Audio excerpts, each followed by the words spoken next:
Kalau memang ada penilaian yang seperti itu, kita akan memanggil dari karyawan dan atasan. Di mana sih letak yang memang tidak sesuai? Iya. Tidak sesuainya dalam artian dalam komunikasinya atau memang dalam sikapnya terhadap atasan seperti apa? Itu harus kita gali lagi, Mas.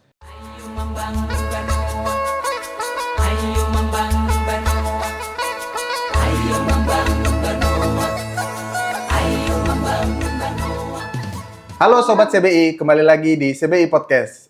Di sini saya Gilang Ramadan. Kita kedatangan narasumber dari HR atau Personalia.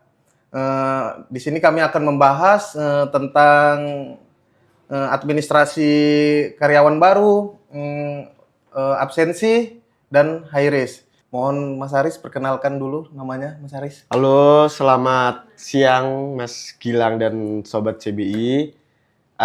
Saya Aris Waluyo, di sini berperan sebagai Personalia.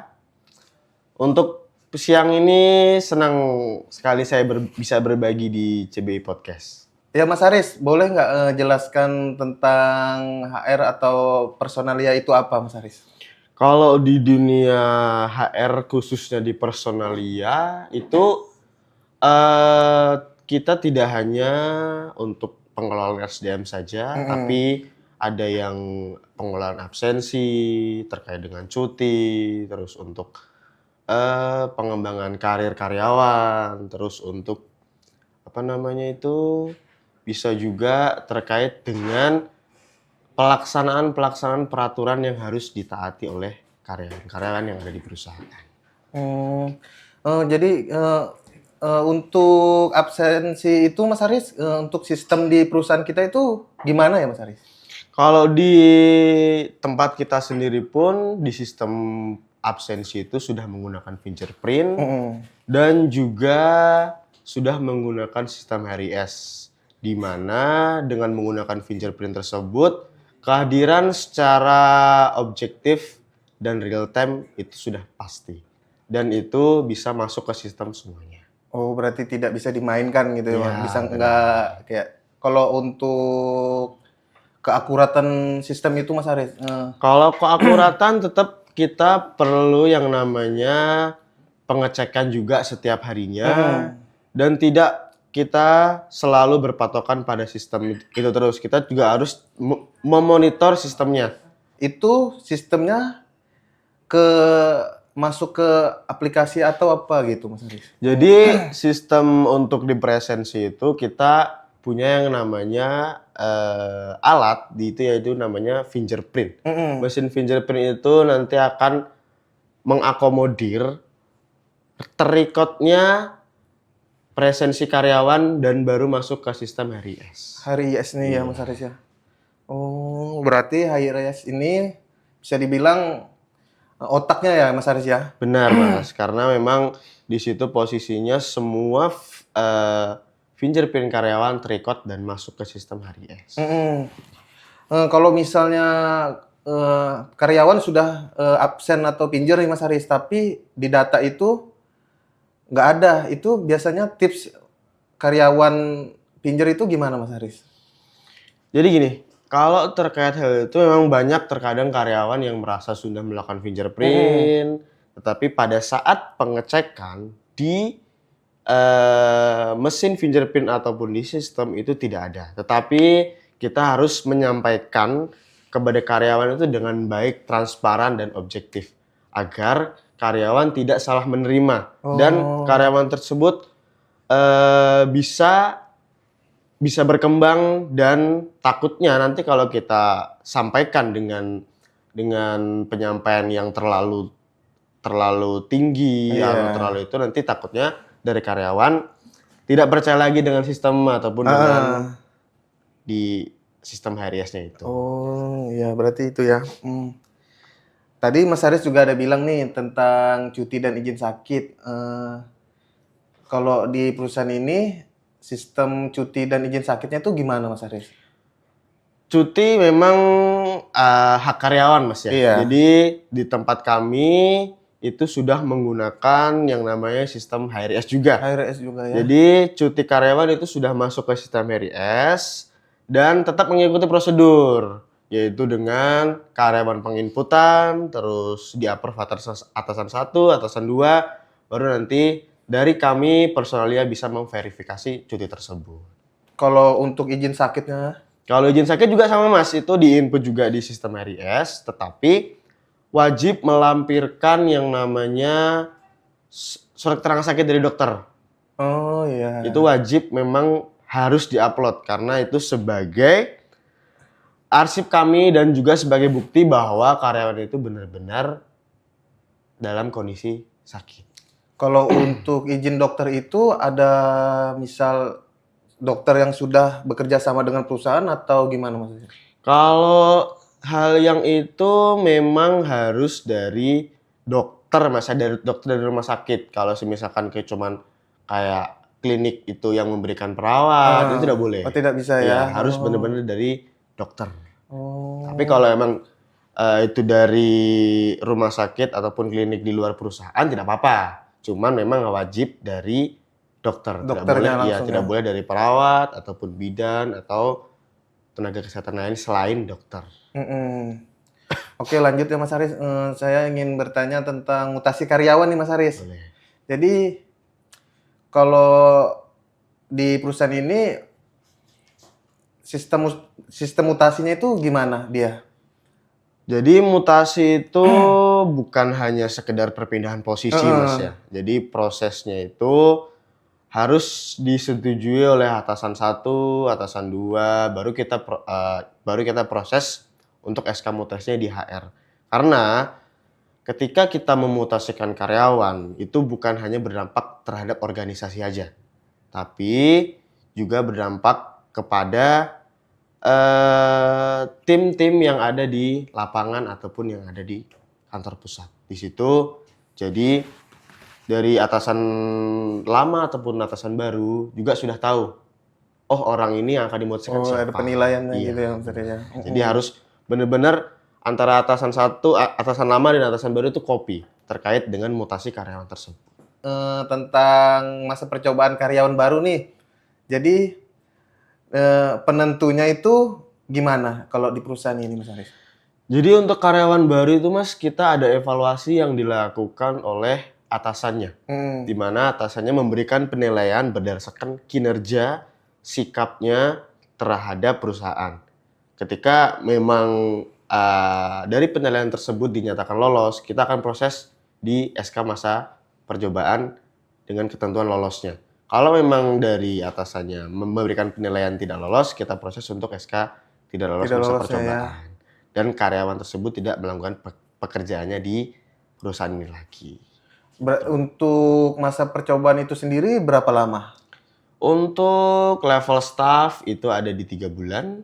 Terus untuk di manager up itu di 6 bulan, Mas. Di 6 bulan ya? Iya. Itu misal nih Mas Haris, dia kan udah bagus sebenarnya di percobaan misal di estate A lah, tapi sama atasannya memang kurang cocok gitu. Itu tapi kinerjanya bagus. Itu gimana dari pihak ini HR ini Mas Haris? Kalau memang ada penilaian yang seperti itu, kita akan memanggil dari karyawan dan atasan. Di mana sih letak yang memang tidak sesuai? Iya. Tidak sesuainya dalam artian dalam komunikasinya atau memang dalam sikapnya terhadap atasan seperti apa, itu harus kita gali lagi, Mas. Jadi di situ nanti bisa kita panggil juga untuk atasan yang lebih tingginya lagi. Contoh misalkan memang itu penilaian untuk ASCAP, berarti kan untuk atasan satunya di manajer. Berarti kita harus sampaikan juga kepada GM-nya. Bagaimana sih kondisi yang ada di lapangan? Jadi kita tidak bisa hanya berpaku pada satu ketentuan aja, Mas. Oh iya, berarti itu dia anunya ya. Untuk promosi jabatan di perusahaan ini Mas Haris, itu sistem penilaiannya gimana Mas Ari? Kalau untuk promosi sendiri itu prosesnya yang pertama yang pasti dari unit kerja ataupun dari user itu melakukan permohonan untuk promosi yang diajukan kepada tim people development. Jadi di sana nanti akan ada proses yang namanya psikotes, terus ada presentasi kepada atasan-atasan yang di sana. Kalau memang dari tim people development itu menyatakan lulus untuk promosinya, baru nanti masuk ke kami untuk kita lanjutkan di SK promosinya. Seperti itu. Berarti tidak ada ujian tertulis gitu, nggak ada berarti? Tidak ada, Mas. Tidak Dia ada, langsung ya? psikotes dan presentasi saja. Kalau sistem cuti di Highris ini, misal dia ngajukan 5 nih Mas Haris. Terus tiba-tiba di hari ketiga itu ada dipanggil oleh atasan urgent gitu. Itu di sistem itu gimana kebacanya atau kalau hal-hal yang seperti itu kan case-nya yang memang dialami oleh karyawan, Mas. Jadi karyawan tersebut harus konfirmasi ke kami melalui email. Bahwasanya memang pada saat melakukan cuti, contoh di hari ketiga dipanggil atasan, mereka harus konfirmasi. Jadi nanti bisa kami sesuaikan untuk di sistemnya. Oh, di sistemnya. Untuk mutasi karyawan nih Mas Haris, misal karyawan itu kan di regional 1 atau di HO yang dekat dengan kota, misal tiba-tiba dipindahkan ke reg 5 misalnya, itu dia punya hak nggak untuk misal menolak atau minta pertimbangan gitu Mas Haris? Kalau terkait hal itu Mas, kita bisa sampaikan ke atasannya dulu Mas. Jadi memang karyawan tersebut bisa menerima atau enggaknya, tetapi kalau emang itu sudah keputusan mau tidak mau karyawan tetap harus menerima Mas. Jadi antara dia dimutasi ke reg A, B, C itu karyawan tetap harus menerima. Oh, harus ya. Karena memang itu sudah keputusan dari manajemen. Oh. Untuk mutasi karyawan itu Mas Haris, dia ada jangka waktunya nggak? Misal baru kerja di unit bisnis itu 3 bulan, itu apakah udah bisa dimutasi atau ada jangka waktunya? Kalau terkait mutasi di operasional memang range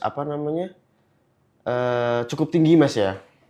Jadi dari manajemen kita hanya bisa memproses untuk SK-nya saja. Terkait dengan kebutuhan organisasinya itu ada di mereka. Jadi kalau emang dalam 3 bulan bermutasi dan diperlukan lagi di tempat lain, contoh di asset A, B, C, itu tetap harus kita proses juga, Mas. Karena emang itu sudah kebutuhan dari operasionalnya. Oke, untuk peraturan dan kedisiplinan nih Mas Haris. Untuk kedisiplinan karyawan sendiri itu kan kadang gimana ya, karyawan tuh kayak menyepelekan gitu Mas Haris. Padahal kan hal itu bisa mengganggu pekerjaan. Nah, jadi peran dari personalia itu apa untuk karyawan yang menyepelekan ini Mas Haris? Kalau untuk kedisiplinan yang memang, karena memang dari karyawan itu beberapa ada yang bisa mematuhi peraturan yang ada juga yang terkadang sedikit menyeleweng Mas. Kalau hal-hal yang seperti itu yang pasti kita akan sampaikan dengan baik, kita sampaikan dengan bijak bahwasanya peraturan perusahaan itu dibuat memang untuk menjaga kedisiplinan karyawan. Jadi karyawan harus mematuhinya karena memang disiplin itu kan fondasi dari budaya kerja. Jadi memang kita harus mematuhinya. Berarti tapi untuk kedisiplinan ini bisa dicek melalui dia absen itu berarti Mas Haris ya? Bisa Mas, karena kita pun akan selalu memonitor absensi karyawan. Kalau memang contoh 3 hari tanpa keterangan, pasti kita akan pastikan keterangan tersebut. Kemana sih karena tanpa keterangan ini, apakah memang ada kendala sakit atau memang ada keperluan keluarga, kita harus pastikan. Dan kita juga sampaikan kepada atasannya. Kalau untuk jamnya itu gimana? Batas pinjernya itu? Misal nih karyawan itu kan Kalau di peraturan perusahaan masuknya 8:30 nih, tapi dia datangnya jam 11 itu, tapi dia tetap pinjar itu gimana? Kalau Apakah itu tetap kebaca masuk atau? atau kalau memang karyawan tersebut fingernya melebihi jam kerja atau jam yang sudah ditentukan, yang pasti di sistem akan tercatat terlambat, Mas. Gitu. Oh, Dan itu ya. kita juga sampaikan kepada atasannya dalam contoh di beberapa bulan dia ada berapa telatnya, kita akan sampaikan. Heeh. Kalau memang sering telat gitu, pasti bakal dikena SP gitu berarti ya Mas Haris? Itu Ya? akan ada apa namanya sanksi tersendiri lagi, Mas, dari manajemen. Hairis ini sebenarnya fungsinya apa aja sih untuk karyawan itu?